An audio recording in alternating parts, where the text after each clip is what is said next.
नमस्कार दोस्तों। आज कृष्ण जन्माष्टमी है, अतः आप सबको कृष्ण जन्माष्टमी की ढेर सारी बधाई। आज मैं आप सबको कृष्ण जन्म की कथा के बारे में बताऊंगी, तो चलें शुरू करें। जब कंस के अत्याचार से पृथ्वी परेशान हो गई, तब पृथ्वी गौ माता का रूप लेकर ब्रह्मा जी से जाकर बोली, हे ब्रह्मा जी, कंस के प्रकोप से धरती पर हरि भजन आदि शुभ कर्म होने बंद हो गए हैं। अतः यदि आज्ञा दें तो मैं भूलोक त्याग कर पाताल लोक में चली जाऊं। तब ब्रह्मा जी उसे लेकर विष्णु जी के पास गए और उनकी स्तुति कर उनसे अपनी व्यथा सुनाए। तभी आकाशवाणी हुई, मैं पृथ्वी का दुख दूर करने के लिए अवतार लूँगा। पूर्व जन्म में वसुदेव देवकी ने तपस्या कर ऐसा वरदान मांगा था कि मैं उनके यहाँ पुत्र रूप में जन्म लूँ, तथा नंद यशोदा ने भी तपस्या करके यह वरदान मांगा था कि वह हमारी बाल लीला का सुख देखें। अतः मैं इन दोनों की इच्छा पूर्ति के लिए जन्म लूँगा और कंस आदि सभी अधर्मी राजा को मारकर अपने भक्तों को सुख दूँगा। यह सुन सभी अपने लोक को लौट गए। फिर विष्णु जी की आज्ञा से सभी देवता मुनि गंधर्व आदि ब्रजमंडल में जन्म लिए और ब्रह्मा जी की आज्ञा से चारों वेदों ने भी गोपी बनकर जन्म लिया। उग्रसेन के भाई देवक की 6 कन्याएं और 4 पुत्र थे। देवक अपने सभी कन्याओं का विवाह वसुदेव जी से कराए थे। जब देवकी का विवाह वसुदेव जी से हुआ तो कंस खुद रथवान बनकर वसुदेव देवकी को मथुरा से ले जाने लगे। तभी आकाशवाणी हुई, हे राजा कंस, देवकी का 8वां पुत्र तुझे मार डालेगा। यह सुनकर कंस भयभीत हो गया और देवकी को मारना चाहा, ताकि जब यही नहीं रहेगी तो बच्चा जन्म कैसे लेगा। जैसे ही वह उसके शीश काटने को हुआ, तब वसुदेव ने कहा, हे राजन, आप अत्यंत बलवान और शूरवीर हैं। आपको इस तरह एक स्त्री को मारना शोभा नहीं देता। वेद शास्त्रों में बहन को मारना बहुत बड़ा पाप है, अतः आप यह पाप ना करें। फिर भी कंस ने उसकी बात नहीं मानी। तब वसुदेव बोले, हे राजन, देवकी के गर्भ से जो भी पुत्र का जन्म होगा मैं उसे आपके पास पहुंचा दूंगा। तब जाकर कंस ने उसकी बात मान ली और देवकी को छोड़ दिया। कुछ समय पश्चात देवकी के गर्भ से बालक ने जन्म लिया। तब वसुदेव बहुत ही दुखी होकर उस बालक को कंस के पास ले गए। तो कंस बोला, हे वसुदेव, तुम इस बालक को अपने साथ ले जाओ, मुझे तो 8वें पुत्र से भय है। जब देवराज इंद्र ने कंस की यह बात सुनी तो वह चिंतित हो उठे। उसे कंस की ये अच्छाई पसंद नहीं आई। तब इंद्र ने नारद जी को कंस के पास भेजा। जब नारद जी कंस की सभा में आए तो कंस ने उनका आदर सत्कार किया।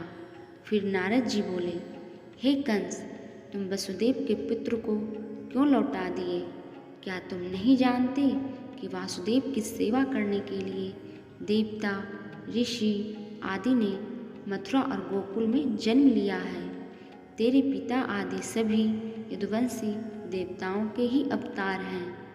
फिर नारद जी ने पृथ्वी पर 8 गोलाकार रेखाएं खींची तथा कंस को दिखाते हुए गिनवाया तो प्रत्येक रेखा 8वीं सिद्ध हुई। उस समय नारद जी ने कंस को समझाया कि जैसे कोई भी रेखा 8वीं हो सकती है, उसी प्रकार देवकी का कोई भी पुत्र 8वीं हो सकता है, जो कि तेरा वध कर सकता है। इतना कहकर नारद जी वहाँ से चले गए। तब कंस ने वसुदेव को उस बालक सहित बुलाकर बालक को पृथ्वी पर पटक कर मार डाला और देवकी वसुदेव को कारागार में डाल दिया। फिर उसने प्रलंब, बकासुर आदि जैसे असुरों को बुलाकर कहा, नारद के कथनानुसार गोकुल और मथुरा में देवगण और ऋषिगण ने जन्म लिया है। अतः जो भी यहाँ बड़े बच्चे हैं उन्हें मार डालो। इधर देवकी ने कारागार में अन्य 5 पुत्रों को जन्म दिया, जिसे कंस ने मार डाला। तत्पश्चात श्रीहरि ने शेषावतार बलराम जी को देवकी के गर्भ में भेज दिया। फिर उन्होंने अपनी भ्रिकुटी द्वारा योग माया को उत्पन्न किया और उनकी आज्ञा से योग माया ने देवकी के गर्भ में पल रहे बच्चे को रोहिणी के गर्भ में पहुंचा दिया। फिर वसुदेव देवकी को योग माया ने स्वप्न में सारी बात बता दी, पर सबको यही लगा कि देवकी के 7वें पुत्र का गर्भपात हो गया है। तत्पश्चात भाद्रपद मास के कृष्ण पक्ष के षष्ठी को बलराम जी रोहिणी के गर्भ से जन्म लिए। तब योग माया यशोदा के गर्भ में चली गई और स्वयं श्रीहरि देवकी के गर्भ में चले गए।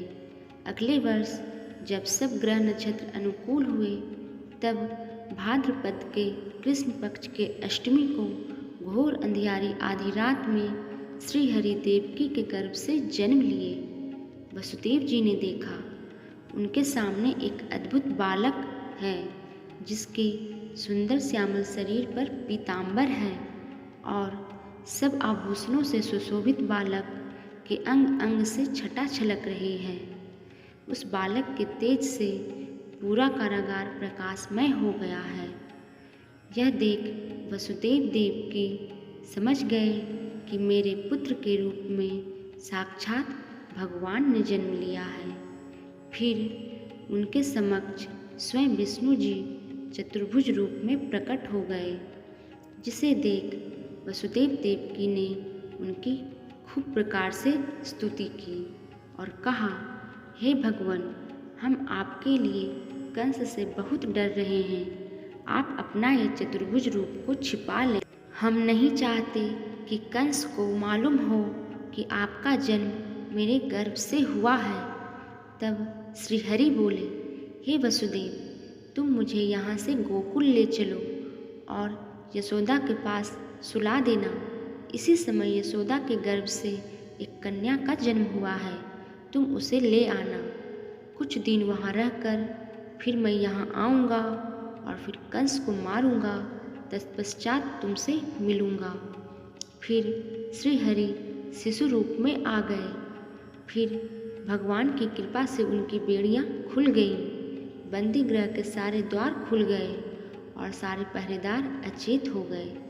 तब वसुदेव जी अपने पुत्र को एक सूप में रखकर गोकुल के लिए निकल गए। उस आधी रात में जब पानी बरस रहा था, तो शेषनाग जी श्री कृष्ण जी के ऊपर अपने फन की छाया देकर पीछे पीछे जाने लगे।